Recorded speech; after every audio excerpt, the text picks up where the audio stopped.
자, 96번부터는 바로 이 기수법칙을 이용한 실생활 활용 문제를 한번 풀어보겠습니다. 자, 여러분들 어려워하지 말고 식만 세우면 여러분들 충분히 풀 수 있는 문제예요. 자, 어떤 약품의 A 성분은 복용한 후에 일정한 비율로 흡수되어 복용한 지 2일 후에는 처음 양의 2분의 1이 된다고 할 때 이렇게 돼 있죠.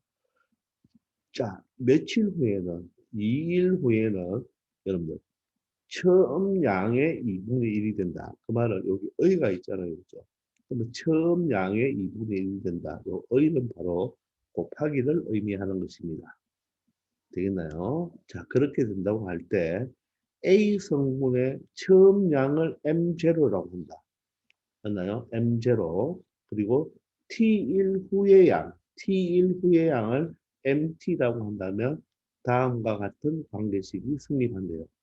자, 그러면 여러분들 요 말이 힘드니까 요 처음 양을 여러분들 요 네모로 놓으면 요 M0가 바로 네모가 되고 T1후가 바로 세모로 여러분들 생각할 때 세모를 생각할 때 그 양은 MT가 되는 거죠.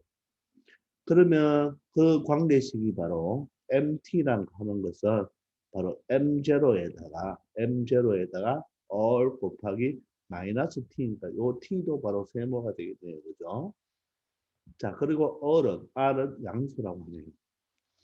그러면 여기에서 여러분들 먼저 여기에서 2일 후란 말은 여기가 2일 후니까 이게 바로 세모가 되겠죠. 따라서 여러분 여기서 t는 2라는 것을 알 수가 있고 그럴 때 처음의 양이 m0죠. m0입니다.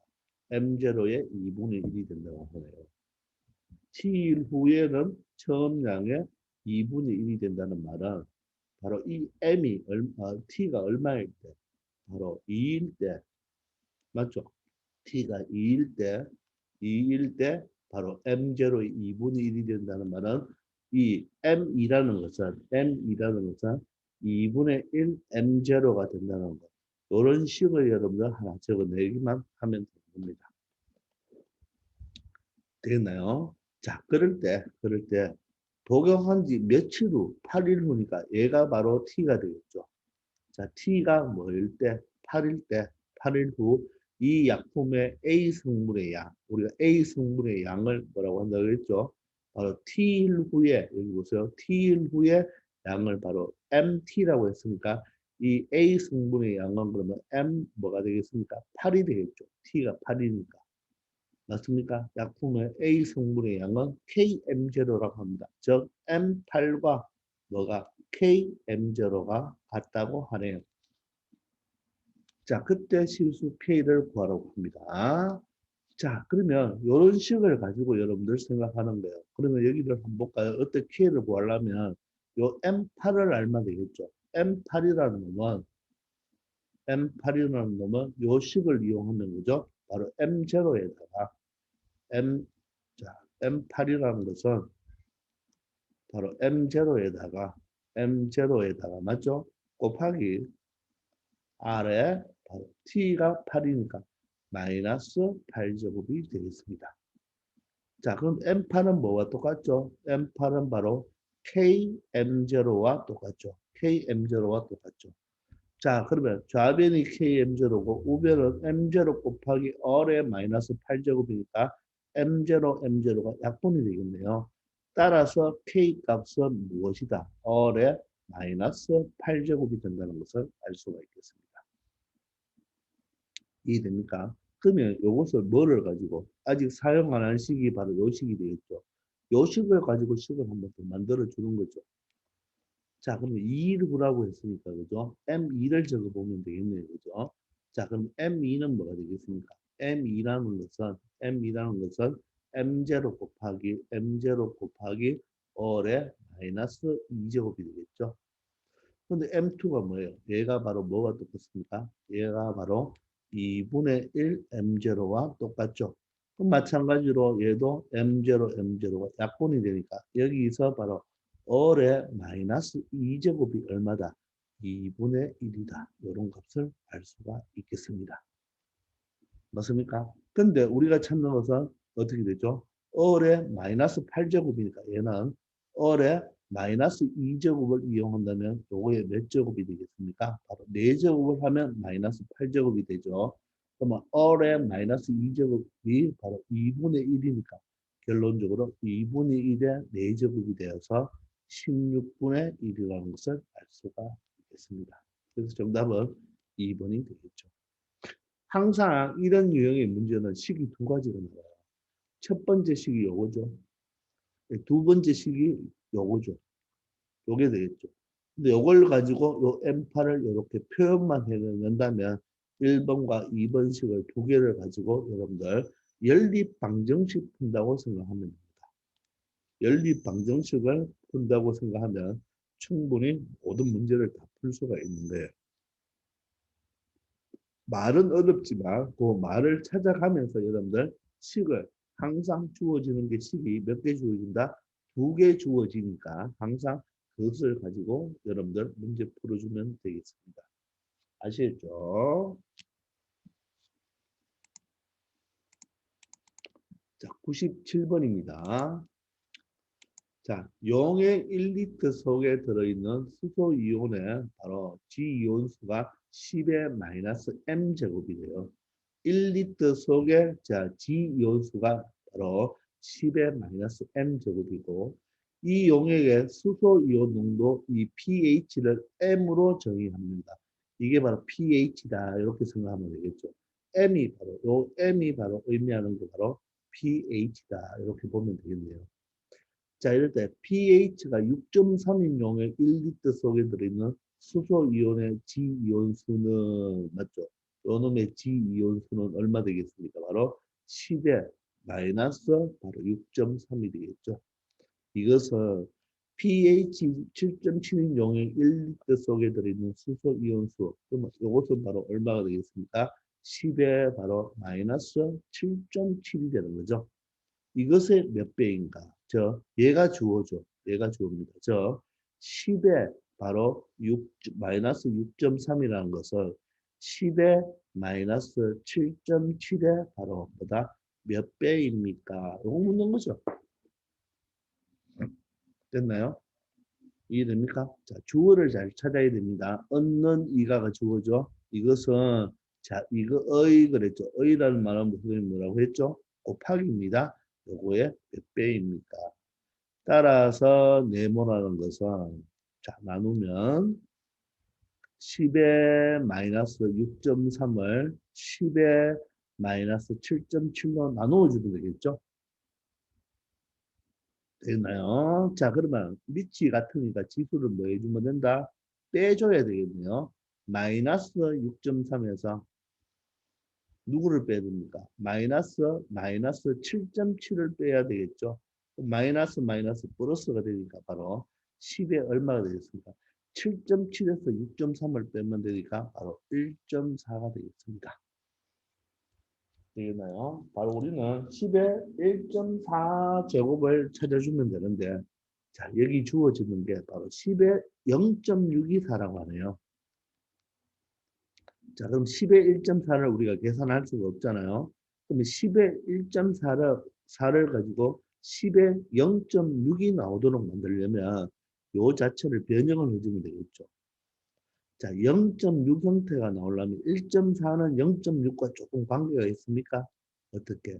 2에서 얼마를 빼면 되죠? 바로 0.6을 빼버리면 1.4가 되겠습니까? 말잖아요. 이렇게 하면 바로 1.4가 되겠죠. 그럼 얘는 10의 제곱에다가 여기 빼기 0.6이니까 나누기 10의 0.6으로 표현할 수 있나요? 지수가 2-0.6은 10의 제곱에서 10의 0.6을 나누면 지수끼리 뺄셈이 되잖아요. 그죠? 자, 그럼 10의 제곱은 얼마요? 100이 되고 나누기 10의 0.6을 얼마로 계산하여라? 4로 계산하여라. 즉, 100 나누기 4네요. 그럼 결론적으로 얼마가 된다? 25. 즉, 몇 배가 된다? 25배가 된다는 걸 알 수 있겠습니다. 아시겠죠? 자, 이런 식으로 여러분들 식만 적으면 됩니다. 식만 적으면 돼요. 자, 그러면 뭐뭐는 주어고요. 뭐뭐의 그러면 뭐다? 곱하기라는 거 반드시 기억하기 바랍니다. 아시겠죠?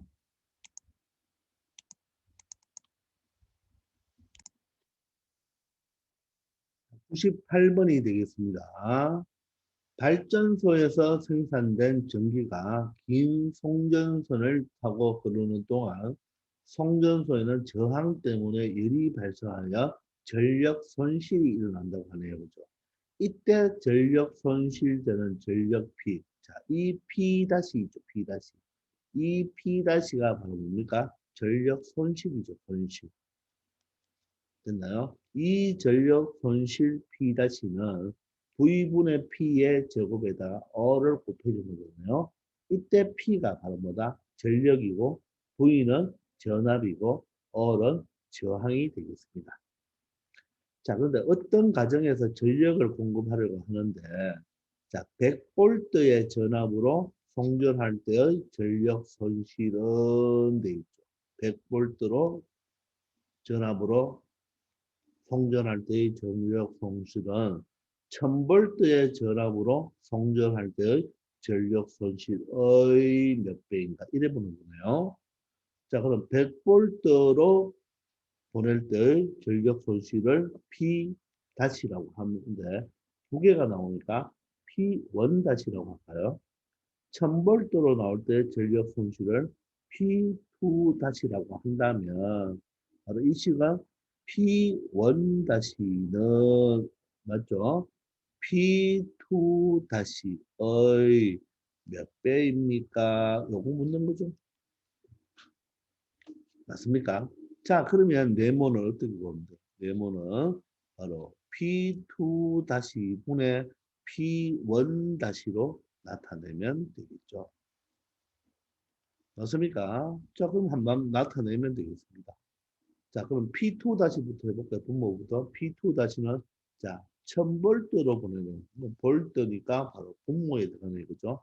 그러면 여기에 바로 1000이 들어가면 되겠죠. 자, 그런데 P와 V는 말이 없잖아요. 즉, 전력과 전압은 말이 없죠. 그죠? 맞죠? 전력과 저항은 말이 없으니까 그 말은 바로 전력과 저항은 바로 뭐다? 상수값이다. 이렇게 보면 되겠습니다. 아시겠나요? 그럼 P1 다시는 100V를 보내니까 여기가 바로 뭐겠습니까? 100분의 똑같은 P가 되겠죠. 그죠? 제곱에 곱하기 R이 되겠습니다. 이런 식으로 되는 거죠. 이해되십니까? 이 자체만 계산해 주면 돼요. 그럼 R은 약분이 되고 이 P제곱과 P제곱도 어떻게 되냐? 약분이 되겠죠. 되겠나요? 그러면 자 결론적으로 어떻게 됩니까? 분모에는 자 천의 제곱이죠. 천의 제곱이 사실 천이 얼마예요? 천이 바로 10의 세제곱이잖아요. 그러면 10의 세제곱분의 1이니까 10의 마이너스 세제곱의 제곱으로 보면 되고 얘는 100분의 1이니까 10의 마이너스 제곱의 제곱으로 보면 되겠습니다. 됐나요? 이때 여러분들 이 제곱과 제곱을 약분하면 안 됩니다. 자, 그러면 여기 얼마 됩니까? 10의 마이너스 6제곱이 되고 여기는 10의 마이너스 4제곱이 되겠네요. 자, 그러면 자, 미수가 같고 지수가 다르니까 10의 마이너스 6에서 마이너스 4에서 마이너스 6을 빼버리면 플러스 6이 되니까 제곱이 되죠. 따라서 몇 배가 된다? 100배가 된다는 것을 알 수가 있겠습니다. 자, 이 문제 또한 여러분들 간단하게 그냥 식만 적으면 앞에 유형과 어떻습니까? 똑같죠? 똑같습니다. 여러분들 식을 적으려면 끝나는 거예요. 자, 여기서 주어졌는 게 지금 바로 P와 R만 뭐죠? 전압만 주어졌으니까 바로 주어지지 않은 전력과 저항은 일정하다는 것을 알면 되겠습니다. 아시겠죠? 이렇게 여러분들 간단하게 처리할 수 있을 거예요.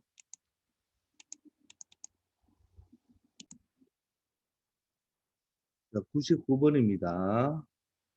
자, 지면으로부터 H1인 높이에서 풍속이 V1이고 지면으로부터 H2인 높이에서의 풍속이 V2라고 하네요. 자, 그러면 높이가 바로 H죠. 높이가 H가 되고 자, 풍속은 V가 되죠.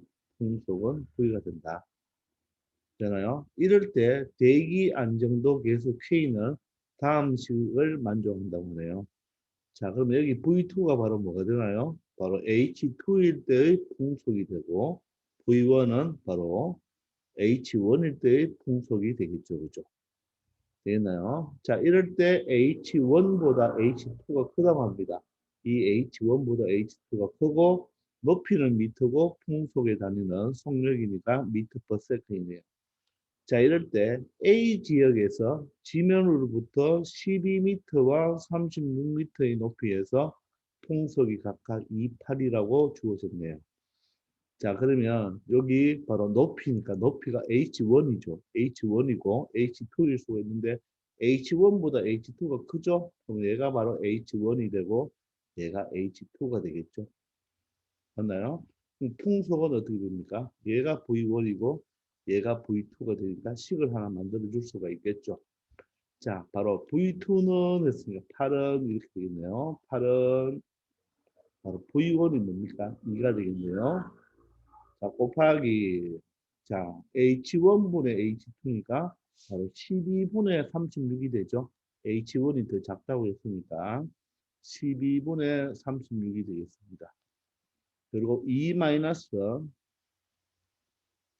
K분의 2가 되겠죠. 이 K는 대기 안정도 계수라고 합니다. 이게 바로 A 지역에서 이렇게 나타나고요.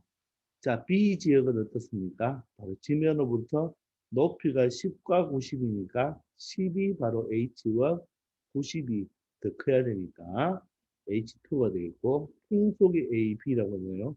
그럼 이때 V1이 A, V2가 B가 되겠습니다. 그럼 B 지역에서는 V2가 바로 B죠. B는 A 곱하기 되겠네요. 그죠? H1이 바로 10이 되고 H2는 90이 되겠네요. 자, 이거야 바로 2 마이너스 K분의 2가 되겠습니다. 자, 이럴 때 두 지역의 대기 안정도 계수 K가 서로 같다고 하죠. K는 같다, 서로. 같다는 말은 일정하다는 말과 똑같죠. 이렇게 서로 같거나 일정할 때는 이 K를 그냥 뭐로 보면 된다? 상수 취급하면 되겠습니다. 자, 이럴 때 A분의 B의 값을 구하라. 자, A분의 B는 바로 A가 이항하면 되겠네요. 그죠? 그럼 여기서 A분의 B라는 값은 바로 10분의 9가 9니까 9에 바로 2-K분의 2가 되겠습니다. K 값을 알면 되겠죠. 그러면 위의 식에서 K 값을 한번 구해볼까요? 자, 일단 2하고 8하고 약분이 되고 그럼 얘가 12분의 36이 바로 3이 되겠네요. 그러면 4라는 것을 바로 3에 2 마이너스 K분의 2제곱이 이렇게 되겠습니다. 자, 그러면 우리가 이어서 K를 구하려면 사실 로그를 취해야 되는데 그렇게 할 필요가 없고 요 9라는 놈과 3이라는 놈이 좀 연관성이 있겠네요. 요 9는 뭐가 되죠? 3의 제곱이 되잖아요. 3의 제곱에 바로 여기에 2 마이너스 K분의 2가 되죠. 자, 그러면 3의 2-K분의 2제곱이 필요하니까 사실 지수 법칙에 의해서 이걸 두 개 곱하지만 자, 이렇게 자리 바꾸어도 되나요? 2-K의 2제곱 전체의 제곱으로 봐도 되나요? 맞나요? 우리가 A의 M제곱의 N제곱은 A의 MN제곱인데 이 자체를 A의 N제곱의 N제곱으로 이렇게 곱셈은 교환 법칙이 성립하니까 자리 바꿀 수가 있겠죠. 되겠습니까? 그럼 얘가 얼마죠? 얘가 바로 얘하고 똑같죠. 따라서 K를 구하는 것이 아니라 이 자체 값이 4가 되니까 바로 얘는 4의 제곱이 되어서 얼마가 된다? 16이 된다는 것을 알 수 있겠습니다. 정답은 3번이 되겠죠. 자, 이처럼 식을 두 개 만들어서 바로 여러분들 연립 방정식 푼다고 생각하면 되겠습니다. 자, 그런데 여기서 직접 K를 구할 필요 없고, 맞죠? 이 9를 3의 제곱으로 본다면 이 제곱과 2-K분의 2를 자리 바꾸면 그 자체가 4가 되는 걸 알 수가 있으니까 16을 간단하게 찾을 수가 있겠죠. 아시겠죠? 자, 이런 식으로 바로 활용 문제는 여러분들 식을 적어서 바로 연립을 방정식을 푼다고 생각하면 되겠습니다. 아시겠죠? 자, 이번 시간 여기까지 하겠습니다. 다들 수고하셨습니다.